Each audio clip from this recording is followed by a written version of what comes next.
Selamat datang di liputan khusus kami tentang Majalaya yang dulu dikenal sebagai kota dolar. Dalam beberapa dekade yang lalu, Majalaya sempat menjadi pusat ekonomi yang berkembang pusat di Kabupaten Bandung berkat industri tekstilnya yang berjaya. Bersama saya Nabila Mega Apriliandini Dan saya Siti Fauzia Zahra. Kita akan mengulas sejarah Majalaya, melihat perubahan yang terjadi dan mendengar langsung cerita masyarakat yang pernah mengalami masa kejayaan. Assalamualaikum warahmatullahi wabarakatuh. Bersama saya Rahma Cahyani. Sekarang saya sudah di rumah salah satu warga yang mengetahui mengenai sejarah Majalaya sebagai kota dolar. Sekarang saya sudah bersama salah satu warga yang bernama Bapak Adun. Mari kita tanya-tanya. Bapak, apakah benar Majalaya pernah disebut sebagai kota dolar? Ya, benar itu. Dulu di waktu zaman penjajahan sebelum merdeka, Majalaya itu dikatakan sebagai kota dolar. Soalnya penghasil industri di Majalaya itu lebih bagus dibandingkan dengan wilayah-wilayah lain. Makanya di saat waktu itu Majalaya dikatakan kota dolar karena di Majalaya banyak industri-industri yang berkembang pesat. Itulah riwayat tentang Majalaya dikatakan kota dolar itu. Apakah Bapak pernah mengalami masa kejayaan Majalaya sebagai kota dolar?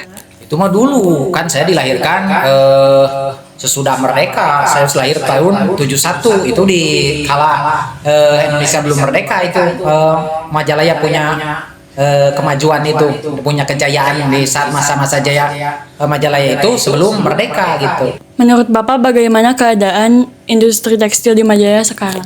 Ya sekarang kelihatannya berkembang lebih banyak. Cuman kalau dulu yang menjalankan itu penduduk warga setempat, kalau sekarang berjalannya itu sama orang-orang pendatang, jadi sama orang asing. Jadi kejayaannya yang bekerja orang sini, tapi yang menikmati kejayaannya itu orang-orang luar gitu.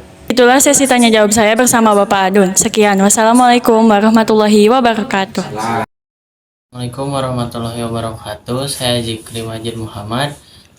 Saya berada di salah satu rumah warga yang mengetahui tentang sejarah kota dolar. Nah, saya di sini sedang bersama Bapak Kusmana. Apakah benar Pak Majalaya pernah disebut kota dolar? Emang itu dulu ya, kalau tahu persis 100% tidak ya, karena Bapak juga ya kelahirannya 58, jadi memang masih hangat-hangatnya disebut kota dolar. Kenapa bisa disebut kota dolar, Pak, dan gimana sejarahnya? Jadi sepintas dulu memang Majalaya itu adalah daerah industri ya, yang itu industri yang tekstilnya, yang utamanya tekstil lah.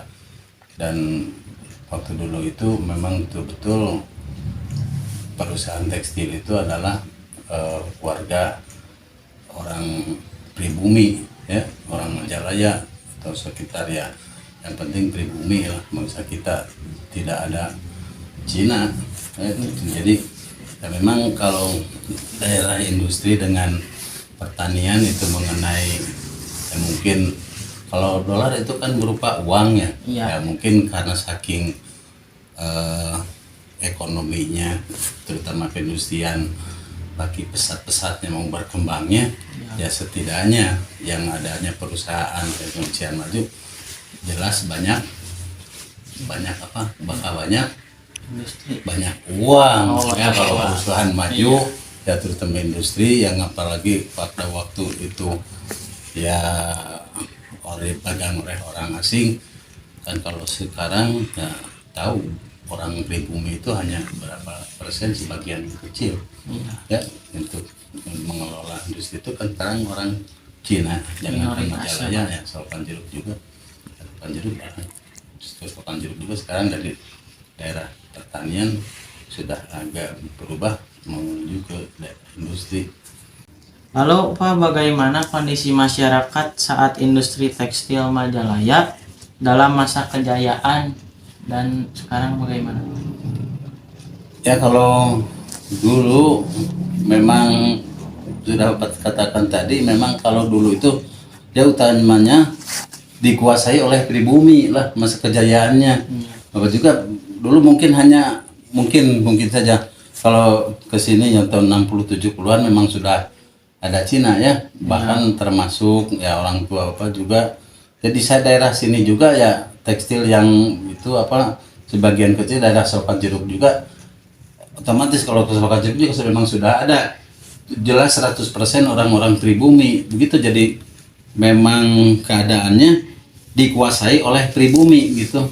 Mungkin hanya sebagian kecil lah orang asli ya, terutamanya Cina lah yang masuk di Majalaya sekitarnya. Baik.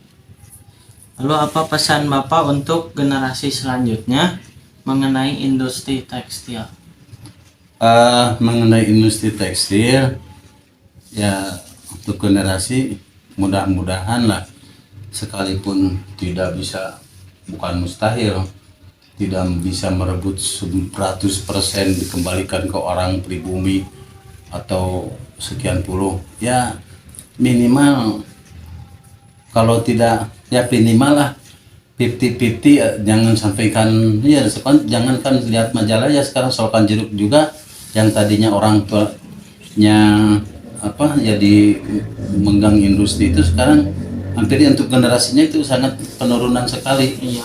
Ya karena kurang matang lah itunya, terlalu dimanja, ambil uang dari bank, belum dipakai modal udah bikin rumah, bangunan, beli mobil, kendaraan, pas mau menjalankan perusahaan modalnya wis habis, amblas di bangunan, amblas uang, sementara untuk cari modal ya gulung tikar akhirnya.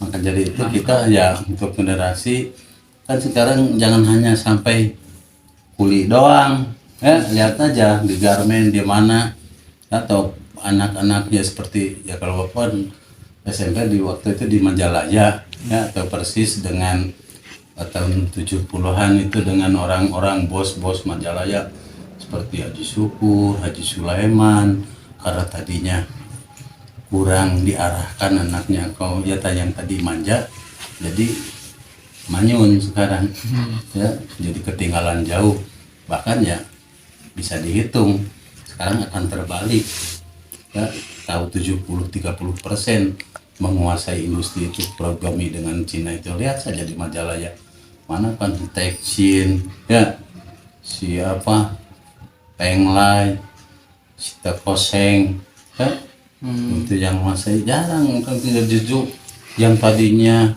tidak tersebetulan dengan rekan-rekan yang tadinya di SMP orang itu sekarang ya payah gitu. Jadi kesan Bapak mudah-mudahan ya dengan gencarnya sekarang dengan teknologi itu, sekalipun ya tidak 100% ya, kalau mustahil lah, kalau dibilang mustahil bisa kembali direbut kembali, industri itu bisa dikuasai oleh pribumi. Terima kasih Bapak informasinya. Yeah. Saya Jikri pamit undur diri. Wassalamualaikum warahmatullahi wabarakatuh.